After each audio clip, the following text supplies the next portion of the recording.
Welcome, everyone. This is the 7th episode of our series called Voices from the Movement. We're interviewing and chatting with interesting personalities in the democracy movement. And by that, we mean anyone who is investing a large portion of their daily hours towards not just participating in our democratic process, but improving it, fixing it, changing it, reforming it, or trying to increase how many other people are participating in it.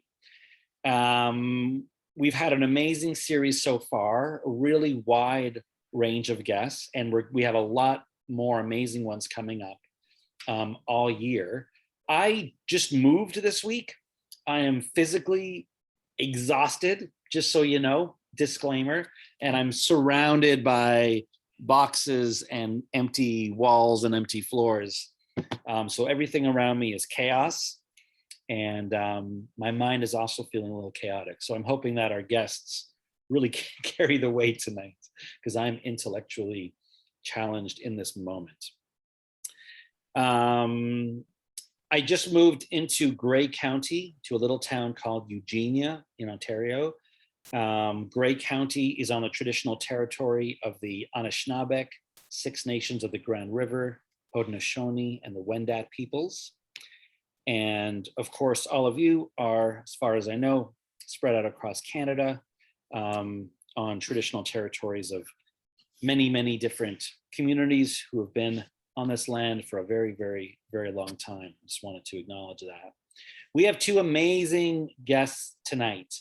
And originally they were both working at the Democratic Engagement Exchange, but Hanen is no longer there. And at first I was like, oh, I should get someone else. And then I did some more Googling and I was like, no, she's got a lot of amazing stuff on her plate. So we have John Beebe tonight, who is the founder of the Democratic Engagement Exchange at the university formerly known as Ryerson. And if you haven't heard of the exchange, you're going to hear all about it tonight. And Hanen Nanaa was at the exchange quite some time, I guess, or earlier this year. Yeah, before the 2021 federal election, so it's pretty recent. Right, and despite her young years and even fewer years in Canada, has an incredible resume of projects which she's either held a senior position within or created. She's a founder of at least one group I know of, the BAM Collective. So we're gonna talk about all these different projects. I'm really excited. And just to remind all of you how this works, first of all, I want to thank any of you who are Patreon supporters. I'll just put the link in quickly. We have a Patreon page, and some of you give us contributions every month. And I just want to thank those of you who are financially in a situation to do that. And those who have, if you can't, that's okay too. We always make all of our events free and accessible to everyone. Another cool thing I want to play out with tonight a bit is the generation gap between John and Hanen. Not that you're an old man, John, but everything's relative. And when you were a chief of staff to a US congressman, Hanen was not alive. So we have a generation gap here. And I think we should talk about that. You also you've had John, you've had really deep experience in the United States as a community organizer, as a political player. So let's talk about that too. Let's contrast, what was happening politically 30 years ago versus now, and also what's happening in the US versus Canada now, which, a year ago, I think we might have thought there was a starker contrast with the January 6th event. But now that we've had our own mini occupation in Ottawa, which definitely didn't kill anyone or try and take over the building, I think it did, show a similar uprising of a certain demographic, which is either fascinating or terrifying or a bit of both, depending on your your perspective. So why don't we just start by having each of you just give us your, instead of me reading a bio, just give our guests a quick snapshot of who you are, what you're doing, and if you don't mind, just answer this one question. How did you get here? You know, people, when they're 15, 20, they're like, what do I want to be when I grow up? And a lot of them end up on a path towards being an engineer or a doctor or a politician, but very few people, if anyone, would even know that the types of careers that you've carved out even exist. So I'd love to hear how you went from being, you know, a child, as we all were, to a major contributor to the democratic movement. Let's start with Hanen. Sure. Hi, everyone. It's so great to see you all. My name is Hanen, and a little bit about myself. So I was born in Aleppo in Syria, so in the Middle East. And after, you know, like the war that started back in 2012, I had to flee the violence with my parents and my family. So I fled to Turkey. I lived for 5 years. It was like a refugee experience where I wasn't able to integrate or even like have a platform like today where I can speak about democracy and share my story. So that actually encouraged me to apply to the government support program in 2016, which is welcoming thousands of Syrian refugees. So I made Toronto home with my parents, my siblings, and my grandmother. And since that day until today, I've been wearing too many hats, but some of them are BAM Collective. So I started a collective back in 2018. So I work on engaging equity-seeking groups to get engaged in policy, in civics, in our community through arts and creativity and innovation. I'm also working, my full-time job is a regional advisor at the House of Commons. So I advise caucus members across Canada to, you know, make change and I guess connect with their constituents and do their parliamentary stuff. But at the same time, and that's why I'm here today, I worked with John Beebe on the exchange, more specifically XU Votes, which was formerly known as Ryerson Votes. So we work, it's like a campus-wide non-partisan campaign where we engage students and encourage them to vote and, you know, like share with them resources and tell them how voting works. So this is where I met John and we worked together. And to answer your question, how did I choose this career or what encouraged me to be here is I think my lived story of being in Syria, because in Syria, for those who don't know, the crisis that started back in 2011 was because of democracy. People called on the government because they wanted to change, you know, like the system and they wanted to speak up. And we did not have the opportunity, especially for me as a woman, we did not have opportunities to speak. So it actually encouraged me. So when I came to Canada, I started to know more about democracy and I understood my role as an active citizen. And John, maybe later on, we'll talk about this. When we worked together, I'm not a Canadian citizen, so I did not have the opportunity to vote in the federal election, but I was working on engaging people to vote because I truly believe democracy matters. And we need to engage not only women, not only young people, everyone in our democracy. Amazing. Thank you. John, what are you up to? Who are you and how did you get there? Yeah, well, I feel very, very fortunate to get to work with incredible folks like Hanen, like you, Dave, and, you know, other folks here on the call. So, you know, I feel in some ways like I've, you know, landed the dream job. That I get to do this as my full-time job is pretty incredible. And so I lead the Democratic Engagement Exchange, which is part of the Faculty of Arts at Ryerson. And it comes out of work that I started at Samara. And as Dave mentioned, I emigrated here. I'm no longer, I guess, a new Canadian, but I can still consider myself a newish Canadian. And pledged my allegiance to the Queen and her heirs in perpetuity now in 2015. So I was able to vote in the 2015 election. We can go we'll talk about that particular element of our democracy, which no one has explained to me. I do not understand it to this day. And I do feel like I betrayed my heritage, you know, we fought a war about that in the US and, you know, I've become a loyalist. But now I'm really going to date myself here. But when I was Hanen's age or a little bit younger, I was really determined to help address issues of the Cold War and the global arms race and out of control military spending, and worked on those issues. Went to grad school in DC, and sort of surrounding myself amongst the best and the brightest. And then the Berlin Wall fell, and my whole career path was shot. Like this thing that was never supposed to happen happened. And so that was a very humbling, a great experience, of course, but it was a reminder that extraordinary things can happen, extraordinary positive things can happen. And the people who are the experts who are supposed to predict that, none of them saw it coming. There was nothing. And there was no, if you had said 6 months before that happened that was going to happen in Washington, you would have been laughed out of the room as a naive, go, smoke your stuff there. Like, that's not a thing.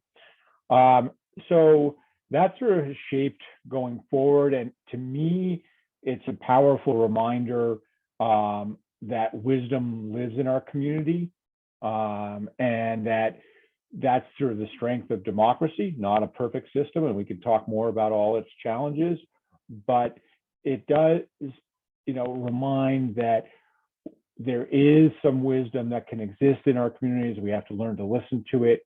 And moving to Canada, as I did with my family, and my wife has a Canadian citizenship, and we really moved to Toronto from Maine, which was, where I was teaching and living in Maine, and wanting to be in a dynamic, great city where I get to connect with folks like you and Hanen and other folks on the call here who, would challenge me and push me and provide opportunities for my family to grow. And coming here and realizing that there's so much strength that exists here in terms of our communities, in terms of our democracy, but there isn't anybody who is really setting out to engage people who aren't engaged in our democratic system on a nonpartisan basis. And that was kind of a shock to me, and it's still a bit of a shock to me. But we leave it up to our political parties, and it has to do with our system, and we can talk about that too. But so I tried to figure out a way to return to that. So that's been an interesting challenge, and that's what I'm doing now. So on a personal note, I'm curious to hear from both of you. I was born here, and I'm still here. So my sense of home and like focus is very simple. I'm wondering to what degree you feel, obviously you're very politicized. How closely do you watch politics back home? Obviously the US is a very different scenario from Syria, but to what degree do you participate in that or stay involved or support certain candidates or parties? Let's do John first for this one. All right. So confession time. I do listen to NPR, a national public radio in the States, more than I listen to CBC. So I don't know if that's like, bad, but no, my family is all still in the States. I was very involved in politics there, so I do follow it very closely, and try to, make sure that I'm also following here, as I have a lot to learn about what's going on here. But I think that I think everybody on the call, it's the U.S. political culture has a deep impact on how many folks perceive politics, even here, and that's been a lesson for me.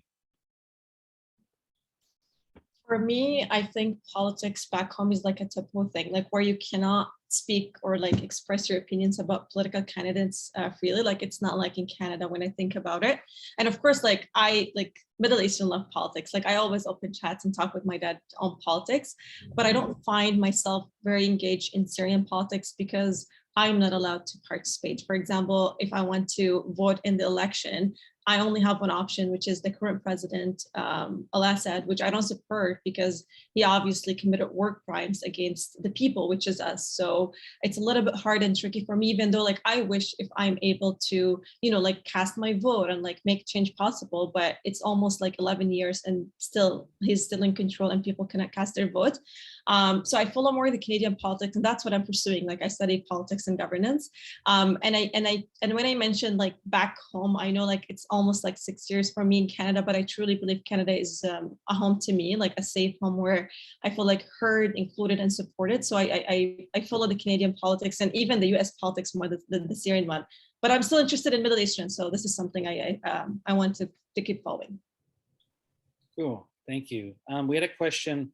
Someone was clarifying to John what he didn't understand about 2015. I think it was about the Queen. You were confused about why we have a British monarch.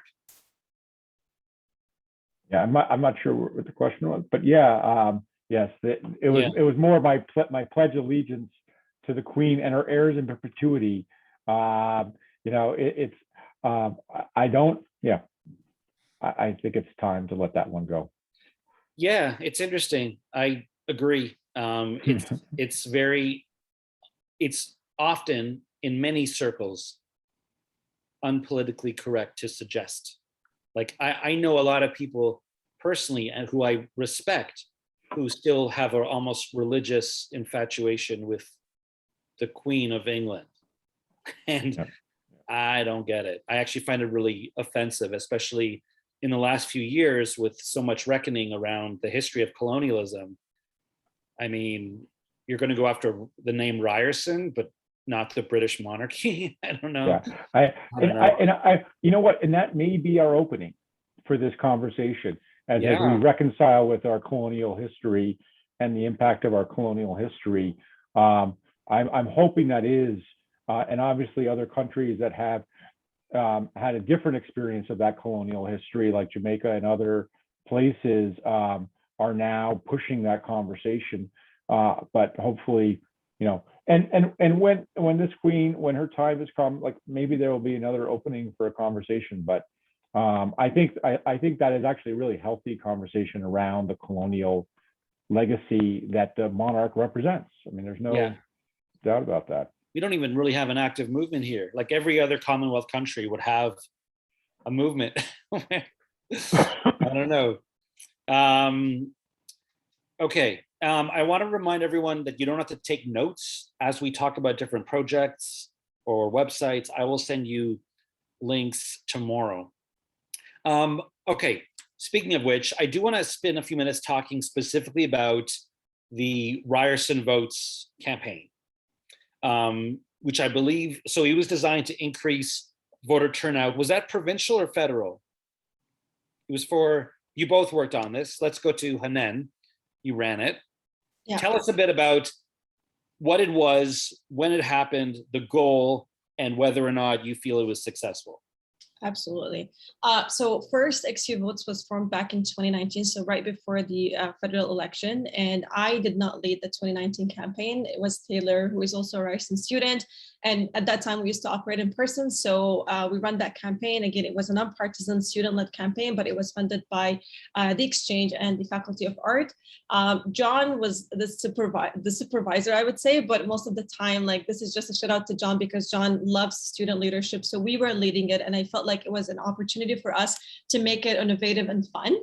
So Taylor led the in-person where we used to, like have booth and like connect with students, and we recruited and trained the students to be part of the campaign.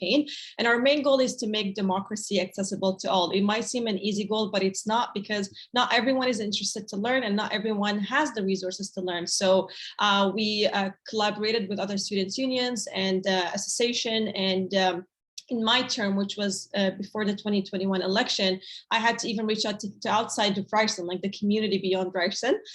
So I led it back in 2021, and it was COVID-19. So it was very challenging to, reach out to the students and ensure that they're aware of the resources. And at that time, Elections Canada did not have their program where students can cast their vote at campus. So it was more challenging because students thought, okay, I can't vote in campus, so I'm not going to cast my vote. So it was really hard to bring awareness to the importance of voting, but at the same time, guide them on the ways that they can vote. So in the last election, we ran multiple opportunities for students. For example, we wrote educational, like educational blogs and articles on how to choose a leader, because that's what they're interested in. We consulted with them on social media. And then we found something interesting, and this is for all my young people here. Young people are interested in like innovative and fun stuff. For example, TikTok. So we created a TikTok account and we recruited volunteers where they, you know, like came and shooted 1 minute or even less video and said, this is how you vote and this is why you should vote. And they used like special trends that they go on TikTok, which was really interesting because our most viewers and you know, like the people that were educated through our resources was through TikTok. So this is something we learned during COVID-19 and we decided to do more. We also did a lot of media articles and we spoke to media about our role as young people. Like this is a campaign that is led by students for students and working with students. So it was very powerful to see. The only thing that at that time I felt like was really powerful to me to learn from that experience. Like, as I mentioned earlier, I did not have the opportunity to vote because I wasn't a Canadian citizen. So I was like trying to encourage people and saying, hey, like you have the right to vote, please do so. Like, I wish if I have, you know, that right and like I can cast my vote and I can like, you know, address the concerns that I have. So it was pretty interesting to see that even like some students had knew like their rights and they knew that it's accessible to them, but they did not cast their votes. So I really like to see that perspective just to understand why they did not vote. And most of the time they're like, okay, I'm not interested in all the leaders that are running, for example. So it was interesting to see that point of view. I wanted to mention one point on something I noticed, but I think I'll mention later because I've John, did I miss anything about the campaign? Oh, I actually missed a big one. So this is the thing that I wanted to mention. We worked on a very cool project, a debate. So it was for the first time ever at Rice University. We collaborated with the Politics and Governance Student Association. And we hosted a virtual debate with Martin Redcon, a columnist for the Toronto Star. And we reached out to all the candidates for Toronto Centre where Rice operates. And we had everyone confirmed. And let me tell you, usually not all of them confirm and, you know, like come up for debate, but it was a success. We had over 300 students and community members coming. And it was the first ever to be led by senior staff, but also by students. So I remember I moderated with Martin, and it was a great opportunity for students who voiced their concern. And I remember the first question was to the candidates, how do you feel about changing Ryerson name? And how do you feel about, you know, like what's your role in truth and reconciliation, climate change and affordability? So it was really interesting to see students interested in taking leadership during this campaign. So how many elections has the program run for? And what measurable results do we have? I can talk only about the 2021. John, if you know about the 2019, please go ahead. But for the 2021, we did for the federal election, and I know we're preparing to do more for the Ontario election. And we hosted an event like a couple of weeks ago with Ontario election and the Canada election. So I remember we worked on the report. So the report that we wanted to do was basically to share our experience, but at the same time to collect the feedback that we received from students. And if you go in our report, I'll post the link in the chat, I'll send it to you, Dave, if you want to include it in the resources, where we actually heard it from the students and they found our work very helpful and interesting. Unfortunately, because of COVID-19, we were not able to measure how many students voted through our work because we did not, like Election Canada did not operate the program at campus. So we're kind of influencing them to know how to vote and where to go. But John, if you have anything about the 2019, please feel free to go. Yeah, so as probably a lot of folks know, 2015 Elections Canada introduced this Vote on Campus program, which is amazing. Like, I think it's unique in North America. Basically, you know, like 10 days before even advanced voting starts, they set up polling places, and anyone, not just students, but anyone can go in and they can vote anywhere in Canada. Right, so it's a very special program. They did it again in 2019, and so Taylor and her team ran a very, you know, positive voter engagement campaign in 2019, and they saw the on-campus voting increase by 55% between 2015 and 2019. You know, incredible. And what they heard from a lot of students, and I think this is true with a lot of first-time voters, is like people want to vote. It's not like that students don't want to vote, but and I blame my country in somewhat, like, it's like people are worried that's confusing. What if I'm not registered? Like, what ID am I going to have? I don't want to look foolish. And I want to make a really well-informed decision. Because I don't want to, this is a precious thing, the right to vote. So I don't want to vote for the wrong person. And so all that information, all that stuff, and that's like where that debate that Hanen moderated was so great, because we really, like, the quality of the responses from the candidates was like awesome. I've been involved with a lot of debates, and that was really a great quality of the conversation. And so I think those are the kind of things that we need to replicate on campuses across Canada. And really, I'll be honest, like, one of my frustrations is that university administrations are not stepping up to support students. I mean, we're lucky we have a university administration that's really behind our work and that supports the work that, that we're doing at the exchange at Ryerson.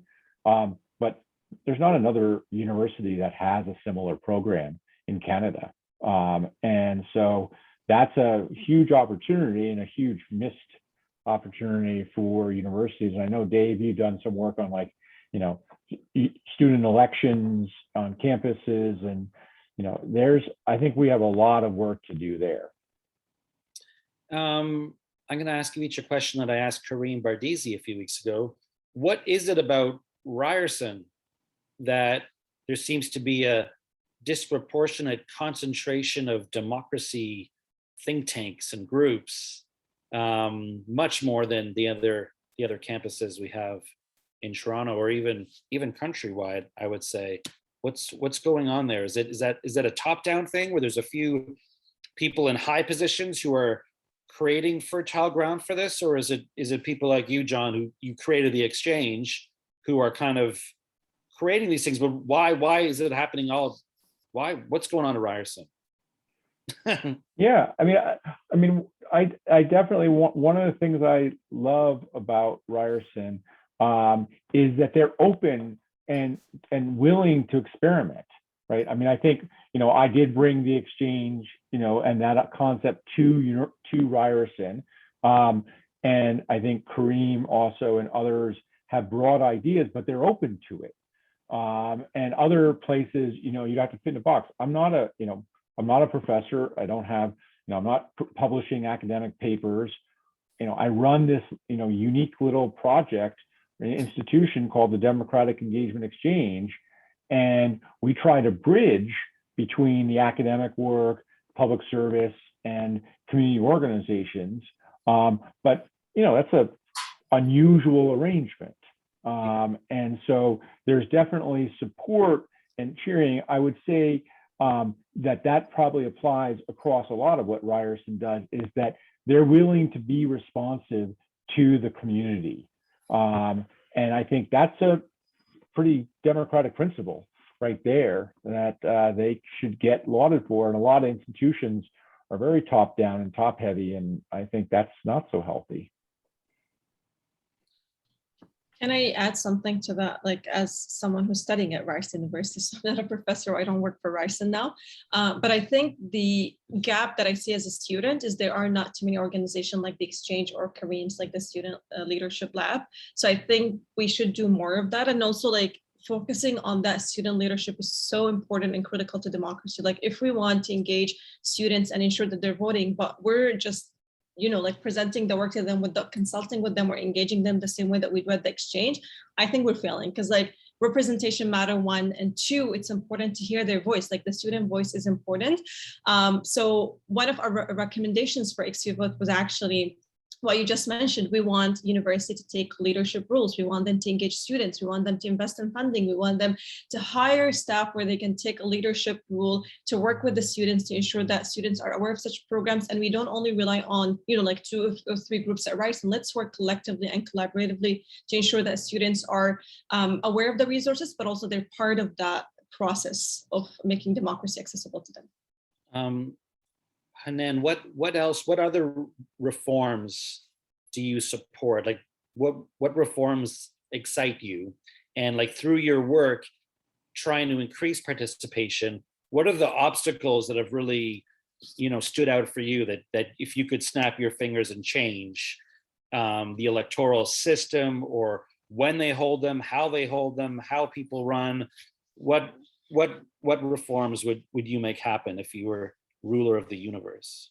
Oh wow, that's a big thing. Like, I don't know if I have the answer for that, but I would say, like, one thing that I observe from the work that I do, that as young people, or specifically like for me as a marginalized woman, we're not invited to the table. So when we're talking about reform, I don't see people consulting with us, or like, like organization, or even like Elections Canada.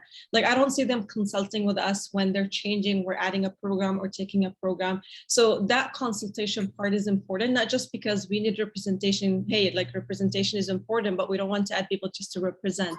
We want them to, to be able to discuss and to give their feedback and to give their opinion. So I would, to be honest, change would be bring people to the table and give them a voice, because this is something, it might seem like it's happening, but actually it's not. And when we worked on the report for XU Votes, I remember it was led by 4 students. Like, we were recommending, and we hosted an event, thanks to John, who actually encouraged us to host an event for Election Canada and Election Ontario, where we shared our recommendations and what we want to see from these groups, like not only from them, but also from the university. And we met with university staff and other organization.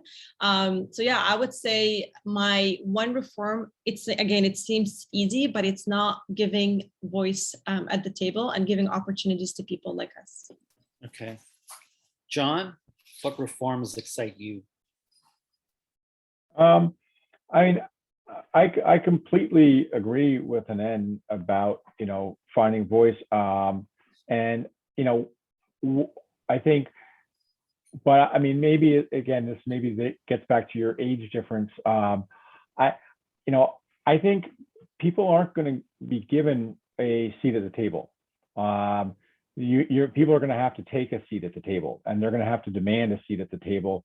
And I see that happening in Canada. And I see organizations like Canadian Muslim Vote. I see organizations like, Operation Black Vote Canada. I see various organizations demanding and getting a seat at the table, and that makes me like very optimistic. So that that is something that we try to support in any way that we're able, from the privilege of the seats that we have and that I have at the exchange.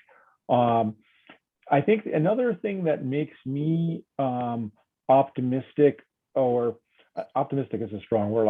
I'm not, this last couple of years have definitely been a challenge to my optimism, but I guess hopeful is a lot of the kind of political reform efforts, Dave, I know that you have championed, looking at things like citizen assemblies, looking at other vehicles, participatory budgeting, other ways in which we're not using our electoral system, but other ways that citizens can have a voice, have a real voices, have power. Like, let's use the P word, Right. that citizens can have power to shape decisions. And so that it's, goes beyond even consulting. It's saying, okay, we're going to give you power to shape a decision, or you're going to take power to shape a decision. Yeah. Those things, I think, can be, promising. Yeah, we have, I mean, compared to other Western democracies, we have almost zero participatory decision-making other than elections. I don't know if I'd want to live in a country where there's 10 ballot questions every election, yes, no, yes, no, yes, no. But I think there's a middle ground. I think it's absurd. The last referendum we had in Toronto was in '97. The last provincial referendum was in 2007. And federally, it was those Quebec referendums from my youth. I only barely remember, but in my adult life, there hasn't been a single referendum at any 3 levels of government. I think that's absurd. John, let's talk about the US for a second. So, Nellie wants to know specifically about proportional representation. Do you support that? So I think what Nellie's trying to say is the best way to get diverse representation at the table is to actually have a voting system that gets, I mean, I think the data shows that PR in particular would greatly increase gender representation and BIPOC representation in Parliament. Do any of the groups you work with, or does any of your work, is that a topic that comes up in your groups? I mean, it's probably hard if you're funded by Elections Canada to do advocacy that paints the entire current system as mathematically corrupt, which it is. Well, yeah. I mean, and I certainly am not going to defend our current first past the post system. And we're actually having on my other, as you mentioned, I have a series called Democracy Dialogues, and next week we're having a conversation about representation on that, and how, and particularly in this conversation will be about the nomination process, and how democratic or undemocratic, and how that fosters or doesn't foster diversity of representation. Yeah, I mean, I think that there is ways to move forward with proportional representation or other systems that would definitely give us a richer and voices. But I'm also, I feel burnt based on the experience of previous efforts to get those changed. So it's not where we're putting our energy at the moment, but that's not a comment on how valid that those changes are. Dave knows I moved here from Maine, and Maine, I worked on electoral reform issues in Maine, and we have a ranked ballot in Maine, which is awesome. But it hasn't, because of our two-party system in the U.S., it hasn't broken the two-party system in the U.S. So it hasn't, and Maine is also the whitest state in the country, so it doesn't lead to diversity or even gender diversity, which we had before. But anyway, yeah. Hanen. Yeah, two things I wanted to mention, and just to clarify, because one of the points that I'll mention is a little bit new, maybe to folks, and I just discovered in an interview I did in the past 2 weeks or 2 months. So the first one, first to clarify, so when I said inviting people to the table, representation, I said it matters, but also I think what matters is hearing them, because I work in politics, and I know we have 103 women now at the House of Commons, but they're facing horrible experiences. And I'm talking about the women of color. I'm not talking about, other women. And I know all women in general face challenges entering in politics, but the stories that I'm hearing are hard stories, and I wish I can share them, but I can, but I know because I share the resources to support these women, and the system is not meant for people of color. So we will need to reform that system, which is hard, but we need to create opportunities. And two, we need to sit with them and consult with them, because when we consult with them, we will need to understand what environment would fit these people. How can we create a healthy and inclusive and diverse environment that welcomes everyone and support everyone?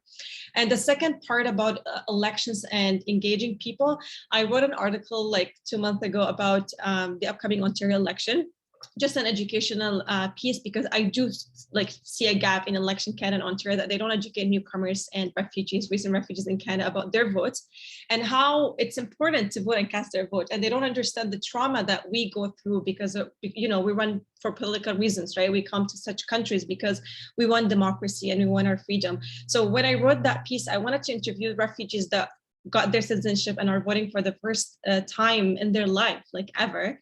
And one of them was telling me that one of the reasons that she did not want to cast her vote in this upcoming election, because she thought it's impossible for a newcomer person to vote, and she thought her voice would not mean anything, because back home, if she voted, they'll end up with the same results. The same president will just, be the same president. So I obviously shared resources and educate her. And I still believe that there is a gap.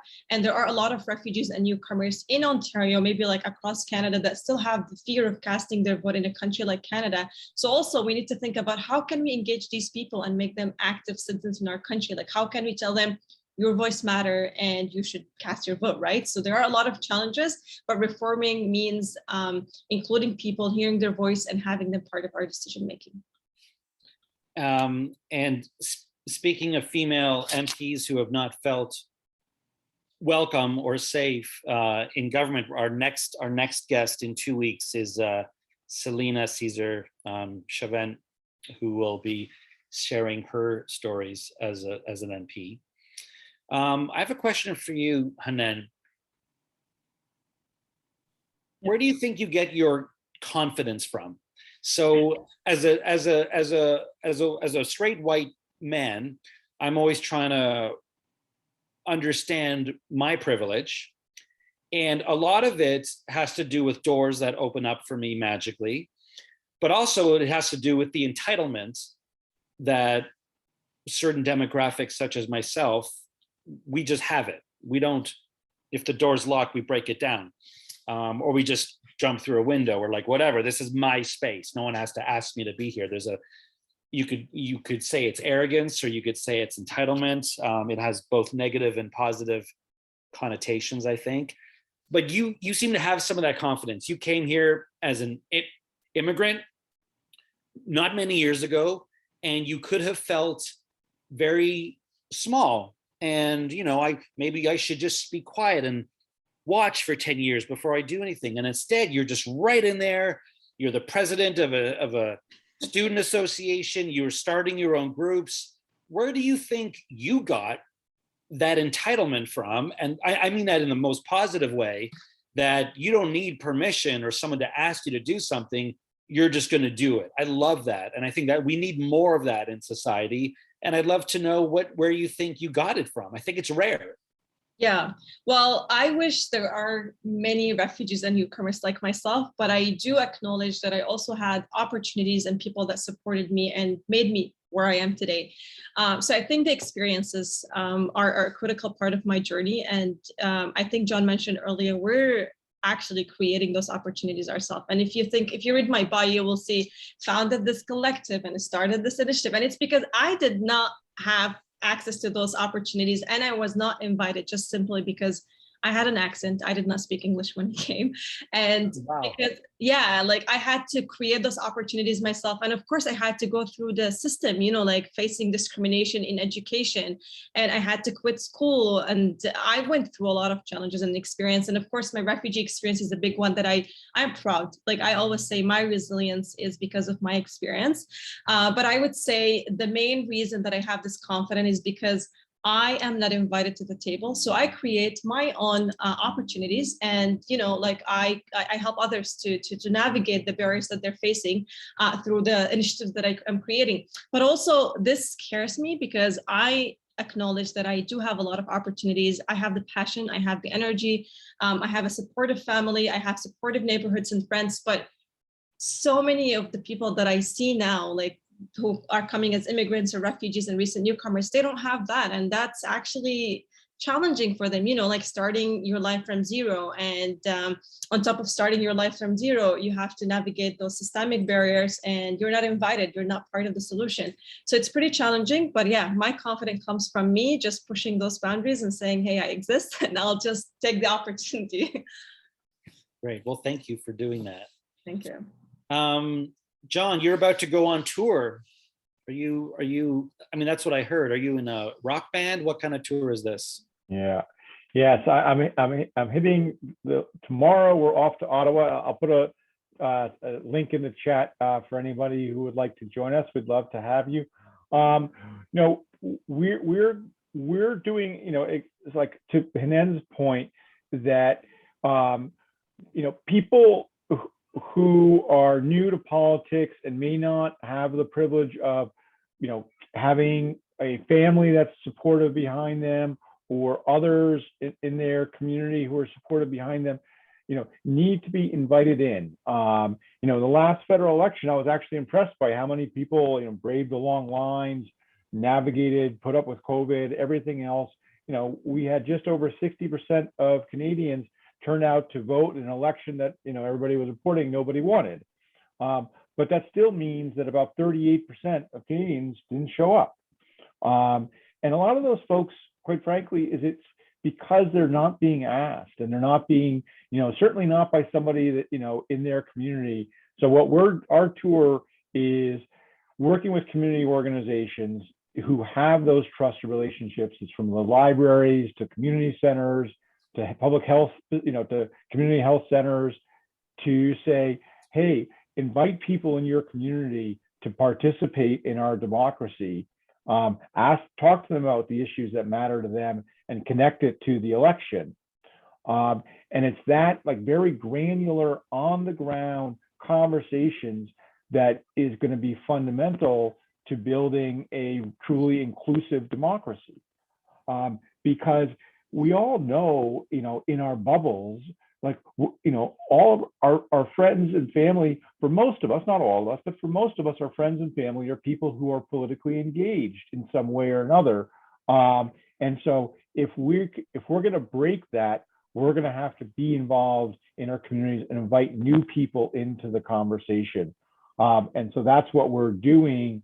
And so like very simple ways to do that through vote pop-ups and, other ways to get involved in your community on a very granular level. And it's a lot of fun because we get to meet like amazing people who are new to Canadian politics, but who are curious and interested and want to get involved. Hanen has to leave around 8. John can stay a little bit longer. So folks, please feel free to put questions in the chat. And if they're for Hanen, do it sooner than later. Hanen, I wanted to give you a chance just to talk for a few minutes about anything you're working on right now that you want people to know about, or something they can sign up for or support, or there's a newsletter or a Twitter account. I'm just going to give you a soapbox for a few minutes. Well, thank you for doing so. I'll just mention quickly the collective that I'm running, because we have so many opportunities coming, not just to youth. Like you'll see, it's like youth-led, but it's available to everyone and open to all. So I run BAM Collective. BAM stands for Books, Art, Music Collective, and basically it's a youth-led collective in Ontario, formerly in New York City. So we worked in the US, and we work on engaging people to access opportunities in a fun and creative ways. So we have upcoming sessions coming. We have, like not specifically on democracy, but we are trying to speak on issues that matters to Canadians. For example, social justice, truth and reconciliation, and opening conversation that are fun and creative. We have an upcoming cafe coming that will be launched soon.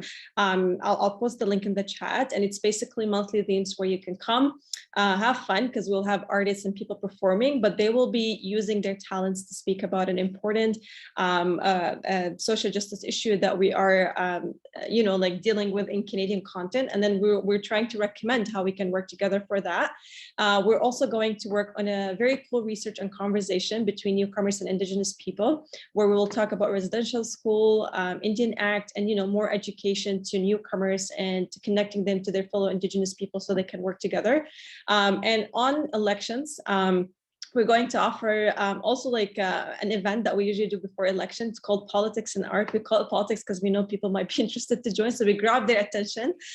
So we offer a day event. We're hoping to do it in person. We will keep you posted.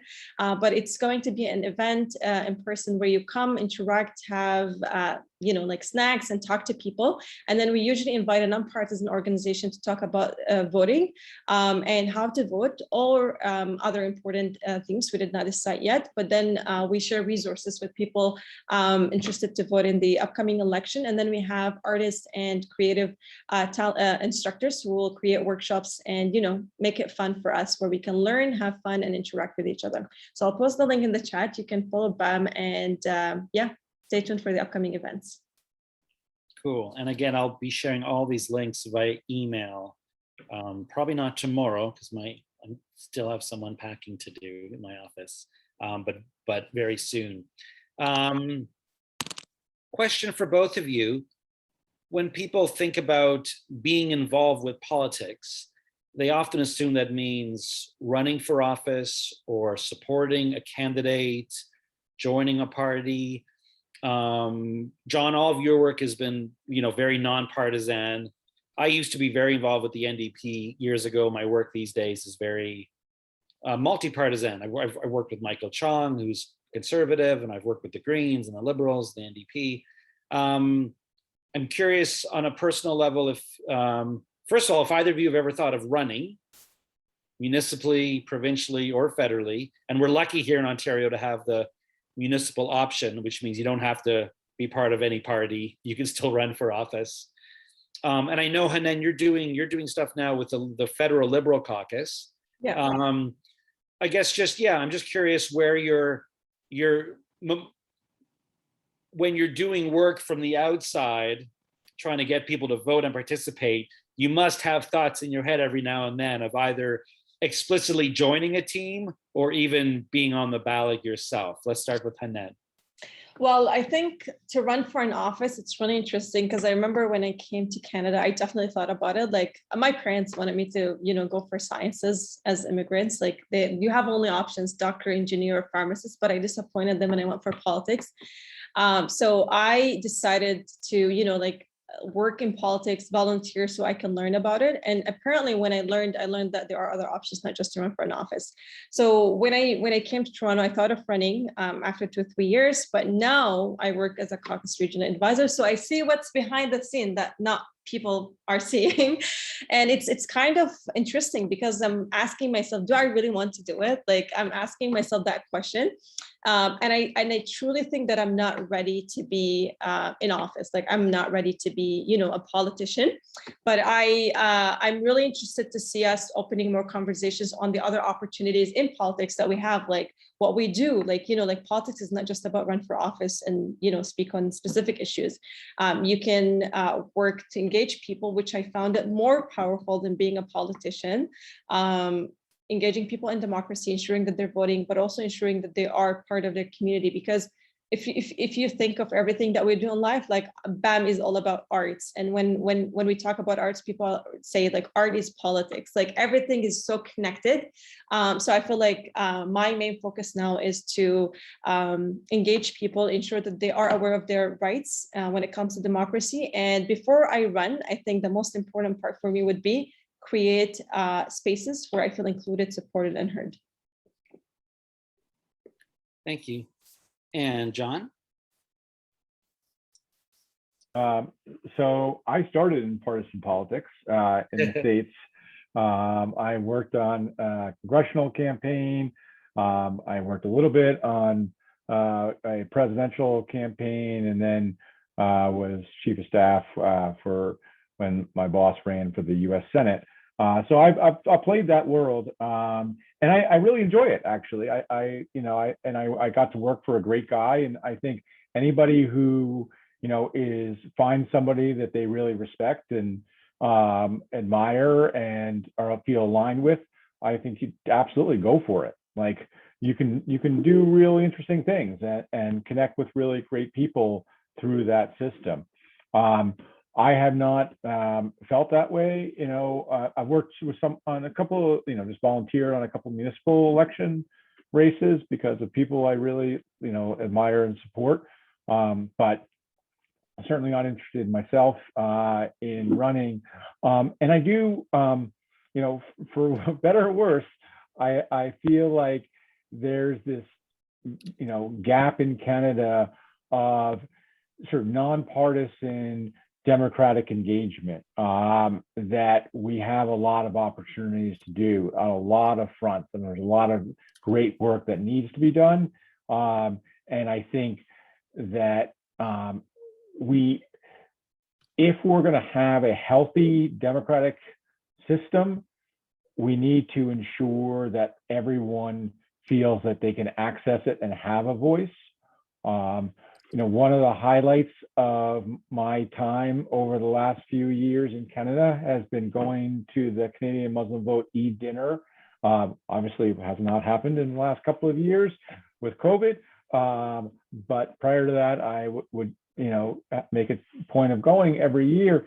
And it just felt like this kind of event that couldn't happen in my country of origin, because every major political party would send their senior folks there, like their most senior people to this group. And it's because they sent them and went because they felt like they had legitimate chance of convincing folks there to vote for them. And it wasn't this highly partisan, highly fragmented system. Obviously, the Muslim community has people from many different perspectives and backgrounds, from very progressive to, traditionally conservative. But they were able to come together and work together to support the community in a democratic form. And I think that's something to aspire to. And to the extent that we can work on that, I feel super lucky to have a chance to work on those issues. John, we have a few questions in the chat asking for clarification of where your first stop on the tour is. Sorry, my first stop is Ottawa tomorrow. Tomorrow night, we're in Ottawa at Sandy Hill Community Center, and then also on Wednesday morning in Ottawa. So if you can't make tomorrow night. Can people sign up for those two events still? Please do. Yep. I share. I think I shared the link already, but shared a link. Someone had trouble. They said it didn't work. Okay. All right. Well, that's no good. Double check that. Okay. Jason, thank you, Jason, who's on the ball there. Yeah, there's links there, and there's if for some reason that doesn't work, I'll put the Eventbrite links in as well. Okay, great. Alexi has a question. Alexi, feel free to unmute yourself. So yeah, between the two of you, you've talked about lots of things: education on the mechanics of voting, becoming more informed, being brought to the table, overcoming barriers, all the rest, all great stuff. I'm also interested in the more personal, the individual side, because even if all of us here do, a lot of people just don't have faith in each other. We don't really trust each other. We hear citizens assembly, we hear direct democracy, and we throw up, because many people, even those with easy access to ballots and political information, they don't vote.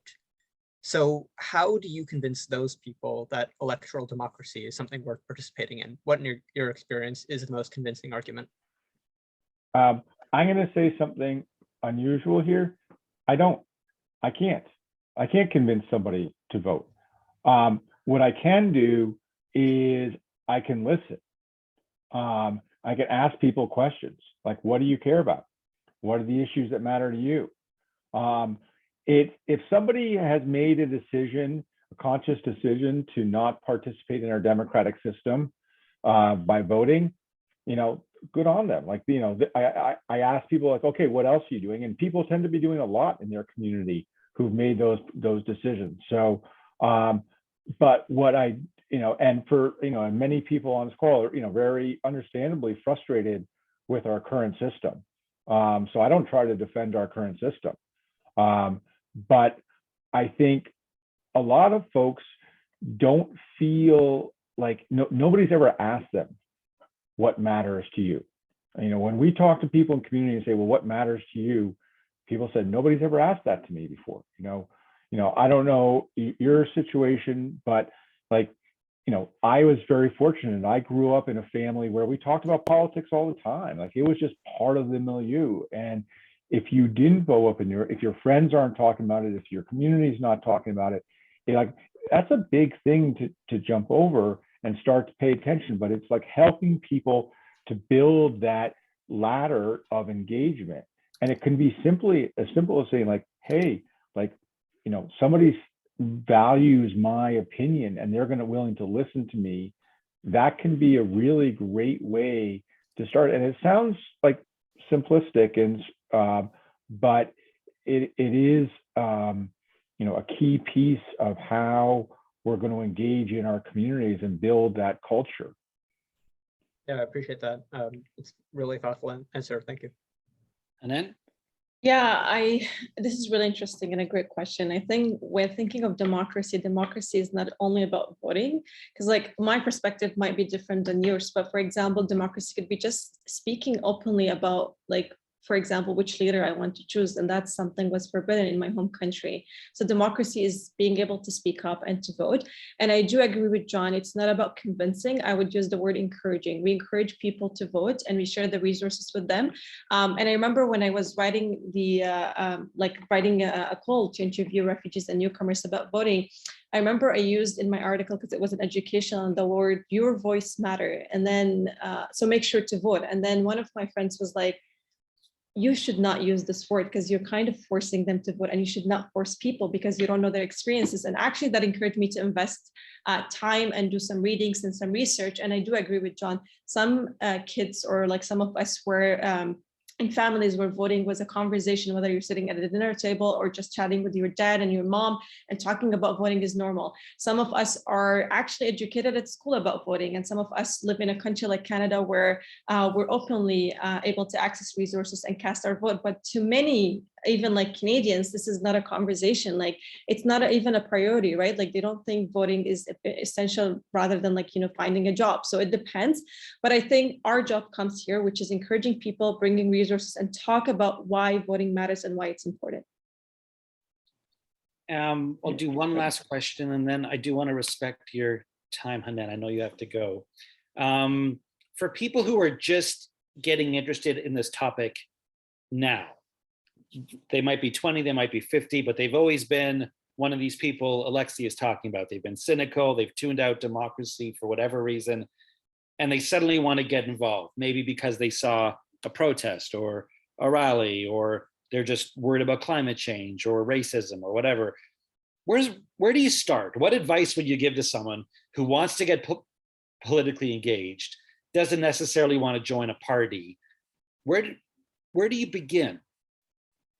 Education. And education could be investing in, like reading about parties. If you're not interested to join parties, but educate yourself about the issues and educate yourself about what's going on, the incidents that are going, right? Like I think education is a powerful way to start when being interested in counting your vote, but also in learning about what's going on. Because like one thing that I also noticed through my work that people just say like, let's just vote because our voice matter. But I think it's important to know, for example, who are you casting your vote for? Did you invest time in learning about the parties? Did you learn about the system in general, right? So I think education would be first.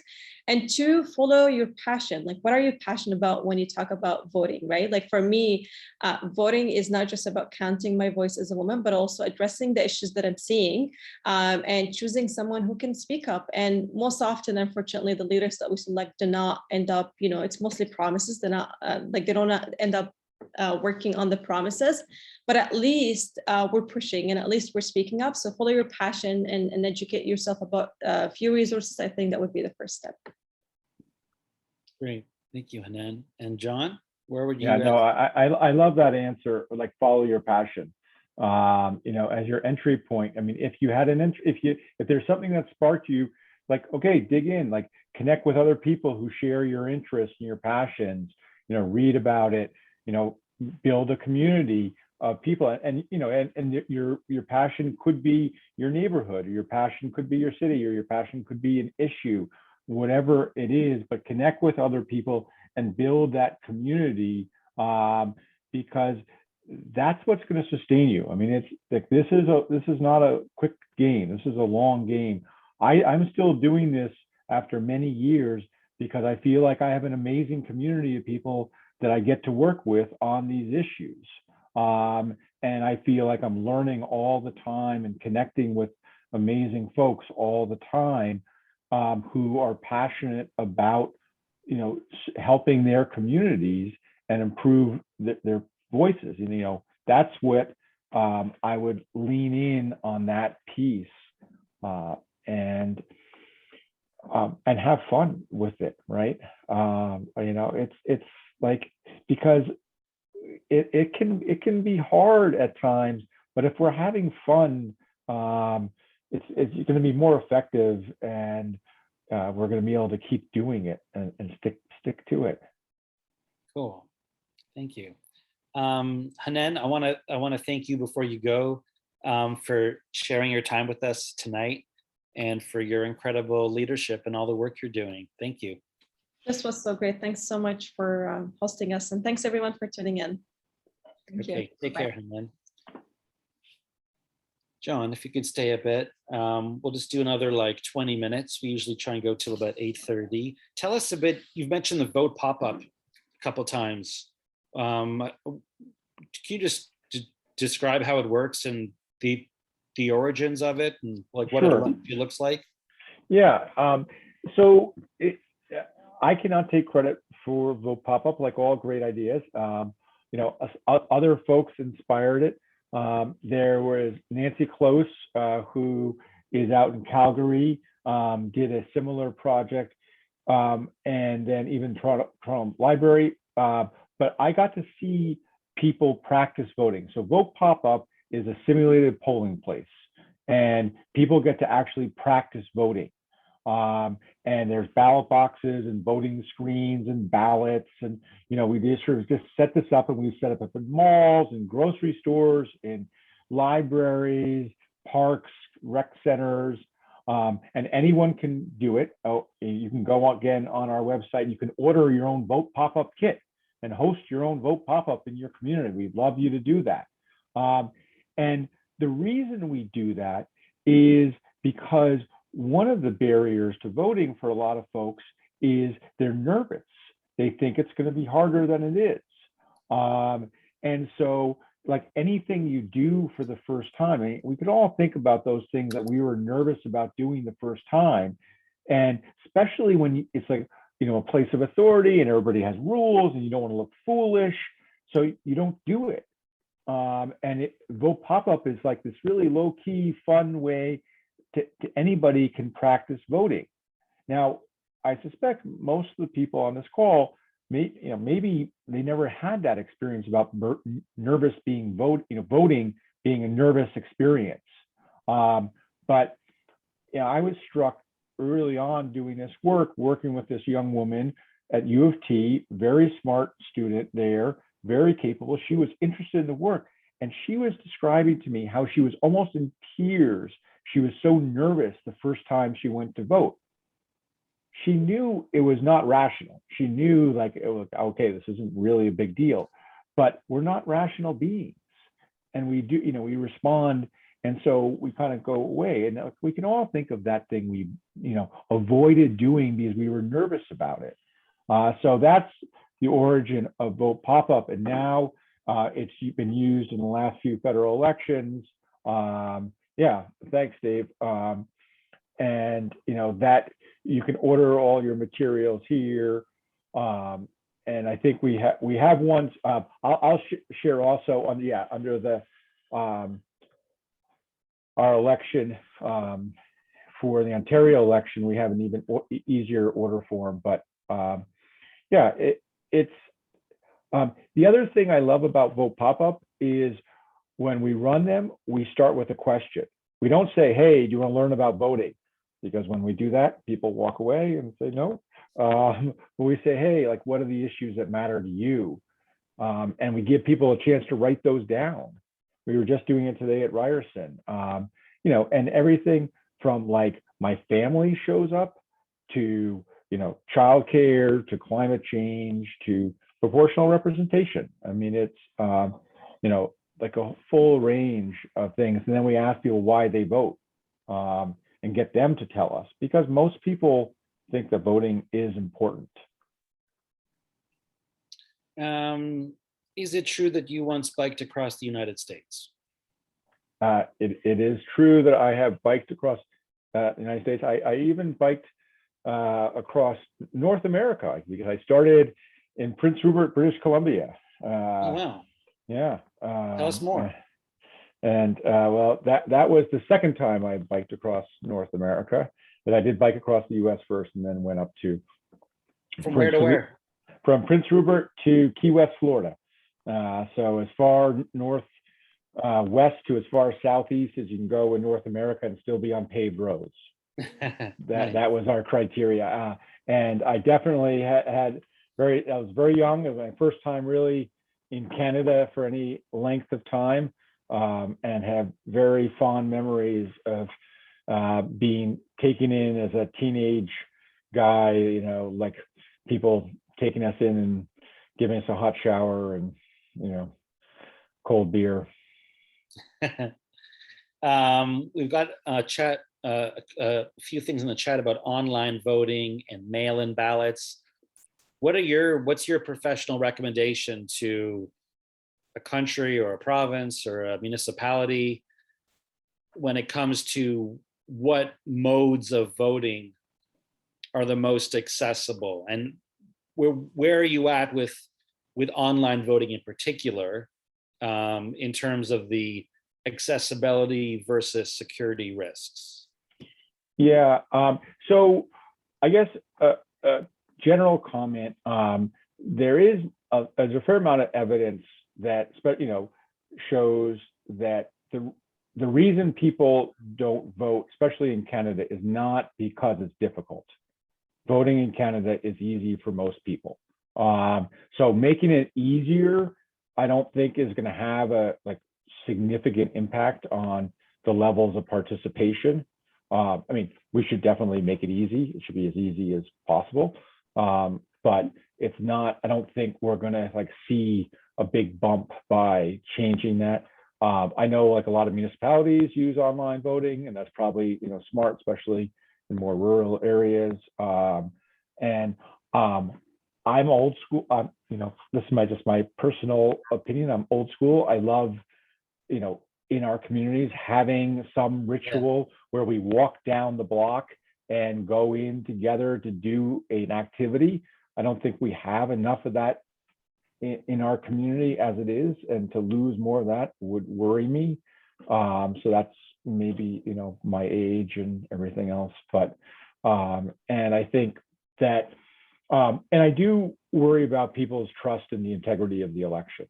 Whether it's whether it's rational or not. It doesn't have to. You can make a very strong rational case that you can build a system, but it's not easy. Estonia is, probably the best case scenario, but they have a lot of other back end stuff that they do. So it's not easy, but I do think that that's a problem, and I'm not eager to go to online voting for that reason. Okay, cool. Let me ask you one last question, and then we're going to wrap it up. You've seen politics from different angles, different countries, inside Congress, in Canada. You've had your work housed within a nonprofit, housed within a government building, housed now within an academic institution. After those decades of work, what gives you the most hope right now to continue doing what you're doing, and what gives you hope that your children might live to see a better democracy than the one we've grown up in? Yeah. So what gives me most hope right now is that's easy. I'll cheat here. Hanen, gives me most hope. I get to work with a lot of amazing young people who are super smart and super committed and I think I certainly have seen, our democratic systems in both sides of the border in many ways become more inclusive than they were at various times. I look at issues that I'm passionate about around, equal access to the law and, for the LGBTQ communities, other communities, the number of women who are elected has lots of work to be done for sure, but we're, maybe too slowly moving in the right direction. But so those are things that give me optimism about the future. But there's also, there's things that worry me, especially in my country of origin. And we didn't get into it with the convoy and all that. But, when there are current political leaders in Canada who are using very divisive language and extreme, rhetoric that uses terms that are more about war, and the enemy, talking about enemies as opposed to opponents, that worries me. I don't think and we should be worried if we're seeing people vilify your opponents on any side, because that's not healthy, and that leads to not a healthy democratic discourse, to say the least. Thank you, John, again, for your time tonight, for sharing 90 minutes of your time right before you go on tour. Yeah, so I hope to see some folks there. That'd be great. And if you can't join us, please help us spread the word to others who can. And we will be doing some of it online. later in the month as well, if you can't be there in person, if you're not in any of our tour dates stops. And sign up for our newsletter and follow us on social media. I'll put, I know Dave, you'll send this all out, but yeah, I'll send all the links out tomorrow about John's tour, all of his newsletters and social media, all the different ways you can plug into his work and Hanen's work. We have another, our next episode, number 8, is in 2 weeks tonight. That's with Selena Caesar Chavin, and that's going to be really fun. And there was a whole bunch of stuff in the chat about ranked ballots and PR. We definitely just didn't have time to get to that today, but it's something that we're obviously at Unlock Democracy. It's our main project, is voting reform, ranked ballots at the municipal level, and proportional representation wherever it's winnable, even municipal. There's lots of municipalities where you could do proportional systems. I do offer a monthly course on that on the 1st of each month, and I think Fair Vote offers a monthly course as well on the 15th or 16th of each month. And we will be putting out a report card that grades all of the party platforms on their municipal electoral reform and their provincial electoral reform. Again, you can support us on Patreon. I'll send out a link for that as well. And I want to thank all of you for spending 90 minutes of your time on a Monday night, getting to hear from John and Hanen. Thanks, everyone. That's it for now. Hope to see you soon. Have a great evening.